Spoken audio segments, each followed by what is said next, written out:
እያለቀሰች ነው በነገራችን እንቧይ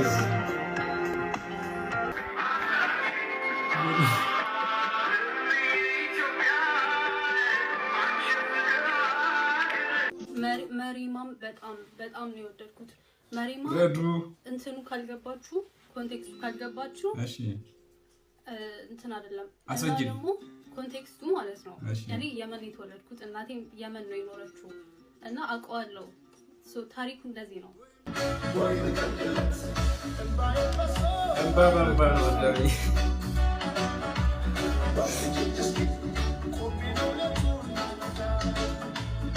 የታላቁ አርቲስት የቴዎድሮስ ካሳሁን አልበም አዲስ አልበም ሶስተኛው አልበም መለቀቁን ተከትሎ የቲክቶከሮቻችን ሪያክሽን በጣም እያስገረመ ይገኛል። በጣም ስሜቱ ከባድ ነው። እያሳዩ ያሉት ምን አይነት ሪያክት አረጉ የሚለው ይችላችሁ ወጥቻለሁ።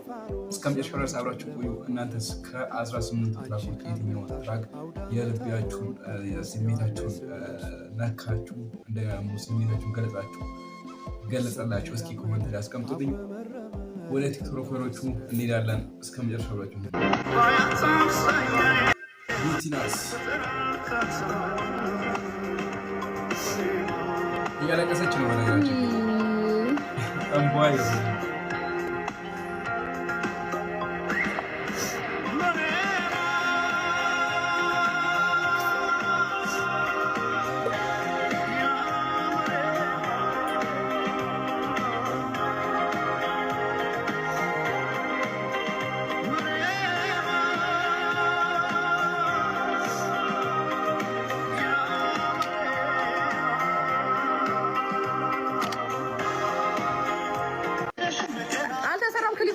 እኔ ባይምሮ የሰርችው ነው አሁን ክሊፕ ሰረች ባይምሮ ራሱ ማለት ትሰራዋለች። እቺ ልጅ አንገቱ ረዥም ልጅ ነው፣ ብዙም የማያምር እንዲህ ይዘፍ ነው።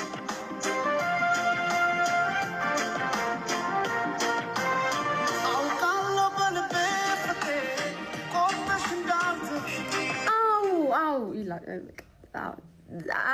እኔ ሪያክት እያደረኩ አይደለም ግን ባይኑሪ ያለው ከክሊፕ አሁን ይሄ ነው። በቃ ለምን ተጣሉ? ምክንያቱ ስላልተጻፈ እሷ ለትምህርት አዲስ አበባ ሄዳ ነው የተለያዩት። ከዛ ችላ ተባባሉ። የእናቱን እቺ አይርገንዶ ስልኳን ምን ቼክ ያደርጋል አስሬ ከደወለች በኋላ እና ቤቱ ልክ ነኝ በመጋረጃ የምትጋረድ ከግዱ አቁሽሽ ያለ እቤት አለችው እዛ ገብቶ የሚተክዝበት ያ መልከጥፉ ተማሪ yes ስሚ ሜርሲ መቶልሻል እሱን ሰራዋለሁ። አይ እሱን ቅድሚያ ግን መሰራው ምን ያውቃል?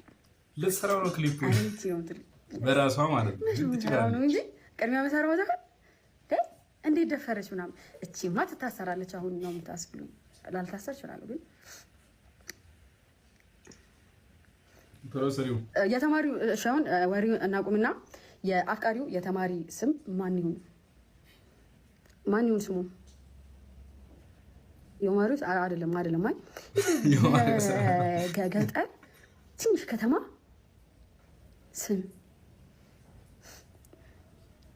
እናቱ በጣም የምትሳሳለት አቤል ነው እንደነ እንትና ምናምን በጸሎት ምናምን አበባው እሱም ደስታ ቸርነትን ባይዘው ቢስ ነው። ምን አለ ይሁን በቃ እሺ በቃ ምን አለ ሆኗል። እሱ ምን አለ ሆኗል እሱ። ስለዚህ ፕሊስ ስትሰሙት ሺ ቢባል የሚለውን ዘፈን ወንዱ ተማሪ ነው፣ አንገቱ ረዥም ነው። በጣም ነው የሚያሳዝነው። እሷ ደግሞ አሰስቅ የምታምር ቀጭን ነገር ናት። እሱን እያሰባችሁ ስሙት። ሌላውንም አይደለም እንጨርሳለን። አሁን ዘፈን ልትሰራው ነው ማለት ነው። ዩኒፎርም ነው የሚተኛው ባይዘው እያሰባት እንጂ እንዴትም አይለያዩም። እንደዚህ ግጥም እንዲህ እየጻፈ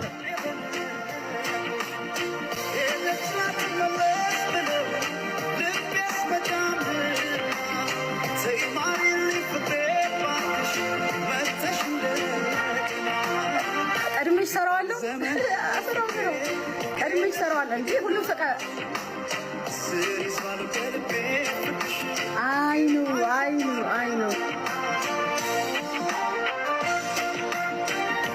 ሌላስ? እሺ ሌላ በቃ በዛ ይለያዩ እንጂ እንደዚህ የሚፋቀሩ ሰዎች እንደዚሁ በሰላም አይለያዩም፣ በጸብም አይለያዩም። ሌላ ነው አይለያዩም። ስለዚህ የእንትን ጉዳይ ሆኖባቸው ነው እንደኔ እስጢፎ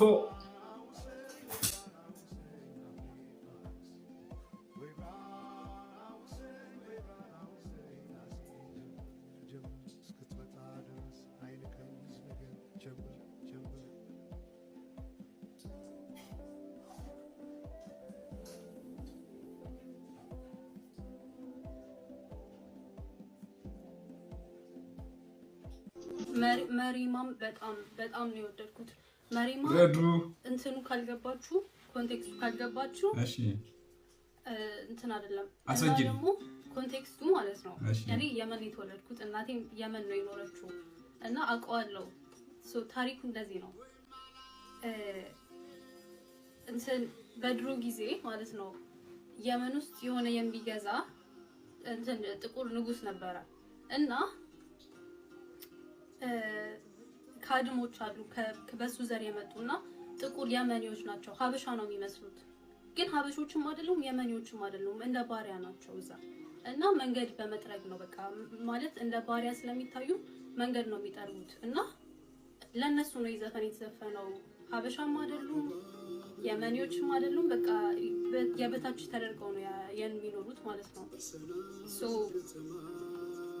ያ በጣም ያሳዝን ታሪክ ነው። ቼክ ያ ኦፍ ኮርስ ታሪክ ጽንገው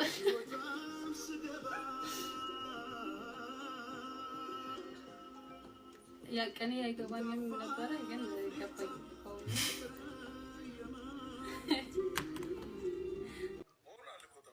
ዘቱ ዘፈን ተመቻችሁ? ጉራገኛው አረባላው ዮናታን ዳሁምስ ጀምበር የሚለው 18ኛው የመጨረሻ ጀምበርን ቢሽ ነው ባይዘኝ ጀምበር ሳምፕል እንትኖቹ በጣም ዲፕ ናቸው። እና ሰመመኒ እኮ ጉራገኛው እሱ ነው። እኔ እንዳለ እኮ አልሰማሁትም። በእናት ሰመመን ነው ጉራገኛው። ሰመመን ለማረ ሰመመን ሰው እንደዛ ነገር ነው። ከሰመመን ነው ምናምን ጉራገኛው ሺ ቢባል ሚሊዮንስ 90 ሺ ቢባል ሙሉ 18ቱንም አልሰማሁትም። ያምሻል እንዴ? እኔም አልሰማሁትም። እንትን ነው ወይ ቀስ እያልክ ነው የምትሰማው አንተ። እየነዳ ሰማዋለህ። በ4 ሰዓት ውስጥ ገና ቅድም 1.2 ሚሊዮን ነበር ቪው። አንተ እንዳለ ያስደነግጣል ቪዎቹ። ዛሬ ምን አሰብኩ መሰለህ? ቴዲ አፍሮ ላይቭ ቢገባ ብዬ አሰብኩ። ዝም ብዬ እንዳትሰለችኝ እሺ። ፎር ዘ ኔክስት ተከታታይ ቀናቶች ቅድም ጠማሙኝ ስለነበረ አይ ዲድንት ጌት ዘ ቻንስ በደንብ ለመስማት አልበሙን። አሁን በደንብ እያጣጣምኩት ነው። የቱ ዘፈን ተሰምቶ የትኛው የሚመረጥ ዘፈን ራሱ የለውም። ሶ እንዳትሰለችኝ ዘ ኔክስት ኮንሲኩቲቭ ዴይስ በሱ ዘፈን ብመጣባችሁ እሱ ለማለት ያህል ነው። ይሰለቻችሁስ ደግሞ አይሰለቻችሁም? ቴዲ ነው። እሺ በቃ ባይ።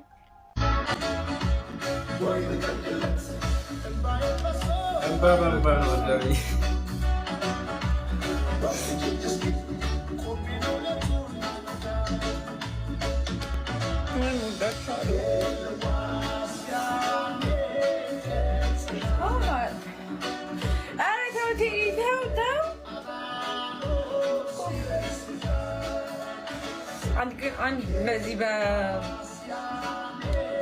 የሚመች ከሆነ በዚህ በመሪማ የሆነ ቪዲዮ መስራት ፈልጋለሁ። አውዱ ሜቢ ፕሮባብሊ ወደፊት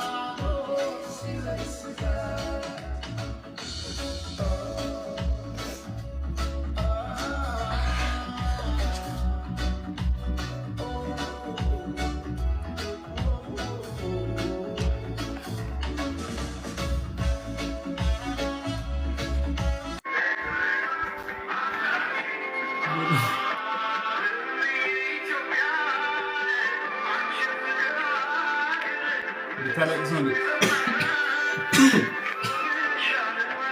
አይዞሽ በቃ ይቅርታ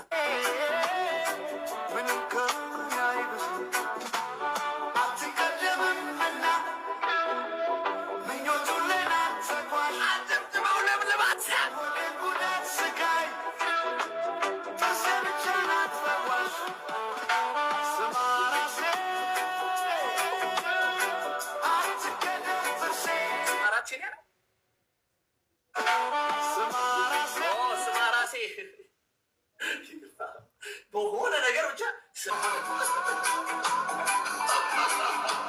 አራቴ እንዳታቀብል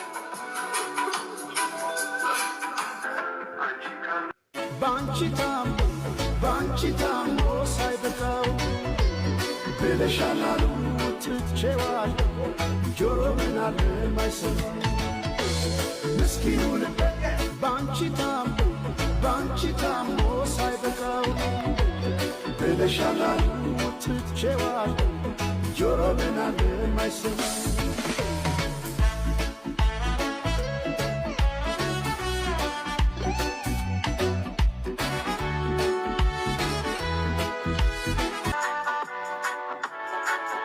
Abu.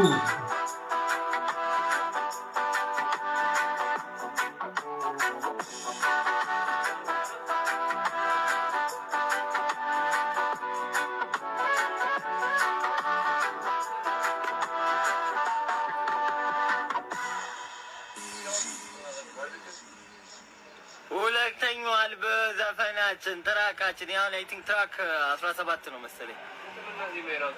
እንዴ ትቀልዳለህ እንዴ? ማን ለቴዲያችን የሚሸጠው? ከኢቶሪካ አልበም የተረዳላችሁ 5 ነገሮች ሲሆን 5 ዘፈኖች ነው የምነግርህ ማለት አረክ ነው ማረግ። እኔ ሁሉም ዘፈኖች በጣም ነው ደስ የሚሉት። ደጋግሜ ሰማው መቀየሩ አይቀርም። ከ18 እስከ 1 በጣለው ከ5 እስከ 1 ግን ማለት ነው 5ኛ ቦታ ላይ ያስቀመጥኩት ሰነዋል ስመመነ እኔ ጉራጌኛ እያለ የምንጨፍር ሰዎች ለሰርቦት ይዳዬ ሲለን እያለ እየተቀበሉ የሚገርም ተራክ ነው። ከነ ጉራጌ ጥፍጥ ብለን የሚሰማ አራተኛ የተመቸኝ ዘፈን ማለት ምን መሰለህ? ሺዲ ሞላ ገርል ፍሬንድ አለች ሚስት አለች ወደፊታችሁን በጣም ታስቧለህ ማለት ጋብዛታ ብልጭታም በጣም ነው ደስ የሚለው። የሚገራርም ዘፈን ሺዲ ሞላ ሺዲ ባል ደስ ያለ በናይንቲስ ቶን የተሰራው ሶስተኛ ቶፕ ስሪዎቹ ገለጸናል። ቶፕ ስሪ ሶስተኛ ጽዮን ሙሽሬ ማርያምን አንተ ሀገርን የምትወዳት ከሆነ ስትሰማው ይነዝርሃል። ሀገሬ ሙሽሬ ማለት ነው። ስለ ጥረቷ ሲያወራ ውስጥ ጥላቻ ካለ ብቻ ነው የሚቆጠቁጥ። ጽዮን ሙሽሬ ሶስተኛ። አንደኛና ሁለተኛ ላሉት ዘፈኖች ማለት ነው አልበሙን 70 ጊዜ ደጋግሜ ብሰማው ግን የምቀይራቸው አይመስለኝም። በሁለተኛ ደረጃ መርከብ እንዴት ነው ደስ የሚለው መርከብ እንዴት ነው ደስ የሚለው ያለ ምንም ጥርጥር። ግን እነ መሪማ ምናምን ላይ በጣም ደስ የሚሉ ዘፈኖች አሉ ኢቶሪካን ጨምሮ። በአንደኝነት ደረጃ ግን ጀምበር ማለት የሚገርም ትራክ ነው። እኔ አላውቅም ማርያም ደግሜ ሰራው በቃ ደግሜ ስሰማቸው ምናምን እነዚህ ራኪንጎች ሊቀየሩ ይችላሉ። ስሜ ማለት ነው በዚህ ሰውዬ ስም ምክንያት ነው የወጣው። ቴዲ አቦጊዳን ሲያወጣው አልተወለድኩኝም። አቦጊዳን ካወጣው ከ3 ወር ከ4 ወር በኋላ ነው የተወለድኩት። ነገር ግን ቴዲ አፍሮ ትልቅ ስለነበር ነው ስሜ ቴዲ የተባለው። እኔ የተወለድኩበት ቀን ሐምሌ 24 ላይ ነው ዶክትሬቱን የያዘው ቴዲ። እመቤቴን ትለይብኛለህ። ታይምለስ አርቲስት ነህ አንተ ማለት ፎሎ ፒንክ ያረጋችሁ ቴዲ አፍሮ ንጉስ በማለቴ ብቻ በጣም ብዙ ሰዎች አንተ አሽቃባጭ ገና ዘፈኑ መች ሰምተው ነው እንዲምታሽቃብጠው ምናምን እያላችሁ በጣም እየተናደዳችሁብኝ ነበር። እኔ መጀመሪያም ብያችሁ ነበረ የኛ ጆሮ ሊስት ይችላል፣ ንጉሱ ግን መቼም አይስትም። ሰማችሁት አይደለም? ምን አይነት አልበም እንደለቀቀ። ሰው እንዴት የነካው ሁሉ ይባረክለታል፣ 18ቱም እንዴት ወርቅ ይሆንለታል። በኢትዮጵያ ህዝብ ስም ከልብ እናመሰግናለን። አንተ የቻልከውን ሁሉ አድርጋል። ከዚህ በኋላ የኛ ስራ ነው። ታውቃላችሁ ንጉሱ ይህንን ወርቅ የሆነ ስራ የሰጠን በነፃ ነው ምንም ሳንከፍል። ስለዚህ የንጉሱ ወዳጆች ምን እናርግ መሰላችሁ? ቢያንስ 18ቱንም ዘፈን ቪፒኤናችንን አብርተን አንዳንዴ እንመልከተው። ለምን መሰላችሁ? ኢትዮጵያ ውስጥ ሆነን የንጉሱን ዘፈን ቪፒኤን ሳናበራ ከሰማን ንጉሱ ምንም አይነት ጥቅም አያገኝም። ስለዚህ ዳይ ቪፒኤናችንን አብርተን ወደ ንጉሱ። አሁንም ደግሞ ዩቲዩቡንና ቲክቶኩን ፎሎ ማድረግ እንዳይል ፍቅርን ብዬ እንጂ ተግቼ ለሰላም እኔስ መታገሴ መች ካገር ይበልጣል እኔስ አንዷ ነፍሴ። ወይ ዳንተ አትነግረኝ ማንነቴን ምጥ አታስተምርም ልጅናቷን አንሳ ባንዲሬን ብሏል። እኔ አላልኩም ኪንጎ ነው ያለው።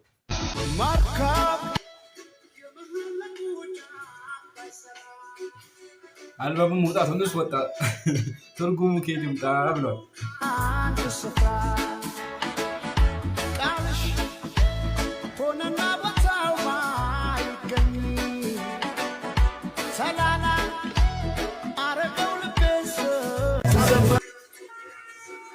እየተቀወጠበት ነው ገና ከመውጣቱ።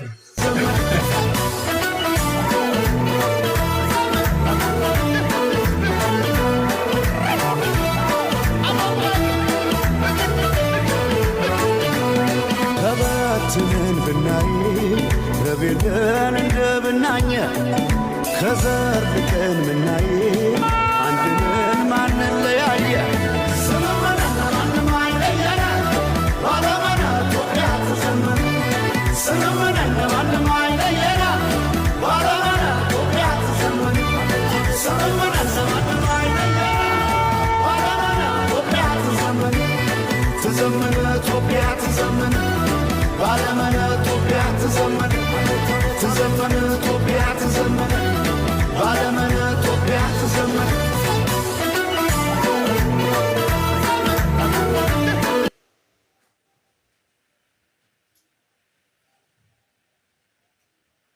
አሃዱ ሰማይ ዳመነ አጉረመረመ ሊጥል ነው መሰለ ደርቤ አይሞቀኝ ልከናነብ ምትይዤ ባንቺ ሐሳብ ድንግዝግዝ አለ የቤቴ ፋኖስ ሰማይ ጨለማ ለብሶ አንቺ ካልመጣሽ አውደ ዓመት አይሆን ቅዱስ ዮሐንስም ደርሶ በዚህ ሰዓት የዓለም ሕዝብ በአዲሱ በቴዲ አፍሮ ስራዎች እየተደመመና እየተደነቀ ይገኛል። እጅግም ይገርማል፣ እጅግም ይደንቃል። እውነትም የኢትዮጵያ የዘፈን ንጉስ ቢባል ፈጽሞ ማጋነን አይሆንም። ኢትዮሪካ አልበም ከተለቀቀ በኋላ ዩቲዩብ መንደር ተጨናንቋል። የቴዲ አፍሮ ኢትዮሪካ አልበም ዓለምን እያስገረመ ይገኛል። በጥበብ ሰማይ ስር አዲስ የክብር ታሪክ ተጽፏል። ዛሬ የኢትዮጵያ ስም በዓለም አቀፍ የዲጂታል መድረኮች ላይ በደማቅ ቀለም ጎልቶ ታይቷል። የኪነ ጥበብ ፈርጥ የሆነው ቴዲ አፍሮ አዲሱን ኢትዮሪካ የተሰኘ አልበሙን ለአድማጭ ባበረከተበት በጥቂት ሰዓታት ውስጥ ዓለም ከዚህ ቀደም አይታው የማታውቀው እጅግ አስደናቂ ክብረ ወሰን ሰብሯል። ኢትዮጵያውያን ለጥበብ ያላቸው ጥልቅ ፍቅርና እንዲሁም ደግሞ ለድምፃዊ ያላቸው ታላቅ ክብር ለዓለም በደማቅ እያሳዩ ይገኛሉ።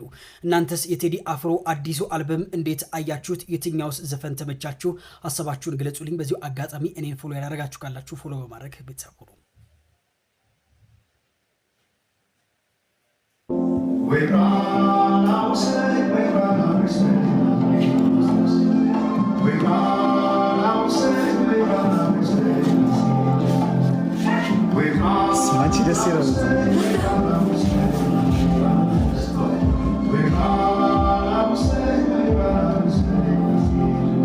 Just the times,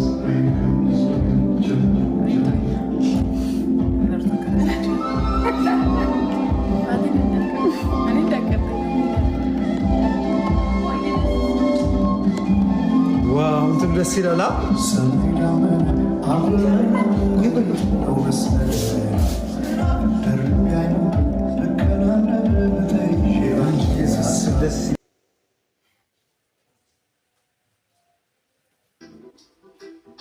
ናውቤት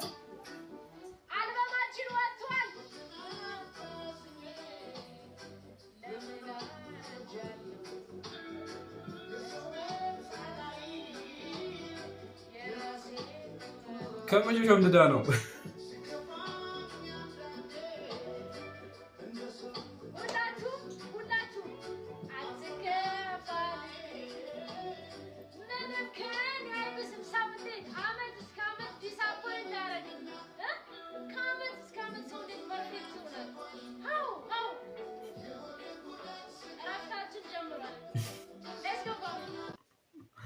አዲሱን የቴዎድሮስ ካሳሁንን 18ቱንም ትራክ ሰምቶ የጨረሰ ሐሳቡን ኮመንት ላይ አጋራኝ።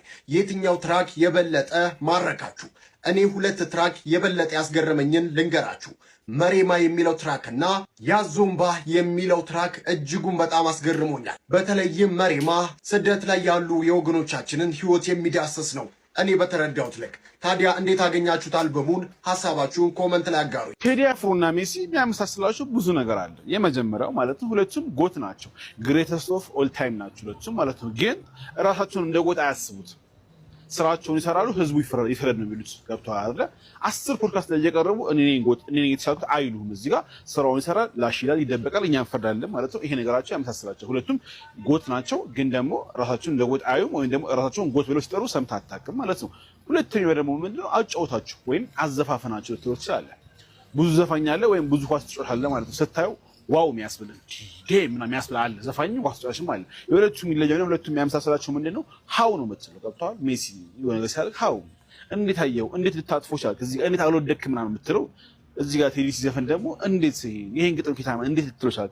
ምን ለማለት ፈልገው ነው? ትናንት ካሁኑ ነው 18ቱን ሰሞቴ ማላውቀው ብዙ ቀራል። ለምሳሌ ሱላማጢስ አላውቅም ምንድነው? ገና ሂጅ አሁን ዲክሽነሪ አገላብጬ አውቀዋለሁ። ገና ሃው ነው ገብቷል። ይሄ እንዴት ገጠም ሃው ማለት ትላለህ። ሁለቱም ዋው ሳይሆን ሃው ያመሳሰላችኋል ማለት ነው። ገብቷል አይደል? ሶስተኛው ቁመት ዋይዝ ለዚህ ነው ቲፒካሊ ለዚህ ናቸው ማለት ነው። ጎት ስትፈጠር እኮ ለዚህ ነው በቃ ያላ ለዚህ ነው ቴዲ የሙዚቃው ሜሲ ነው ማለት ነው። ሁለቱም ጎት ናቸው ነው ማለት ሰምቻው ሊቶሪካ 18ቱም ሰሞት ማለት ነው። አንድ የሚገልጸው ቃል አለ። ቀደም ዩቲዩብ ላይ ላይቭን ሳየው አንድ የሆነ ሰው የገለጸው ስለተመቸኝ ነው የምናገረው ማለት ምን አለ መሰለህ፣ ሁሉም የሚቃም ነው ገረባ የለውም ማለት 18ቱ የሚቃማ ገረባ የሌለው አልበም ነው ማለት ነው። በጣም ተመቸኝ። አድናቆቴን ለመግለጽ ላይ ደርሶ ያውቃለሁ በተበታዩ ሶሻል ሚዲያ ላይ ግን ደግሞ በቃ ስሙት በእናትህ አሁን ራሱ ቪዲዮ ጨርሼ ልሰማው ነው። ለማንኛውም እናንተስ ሀሳባችሁ ምንድነው? እስኪ የትኛው ትራክ ተመቻችሁ? ኮሜንት ላይ አስቀምጡልኝ። ይመቻችሁ።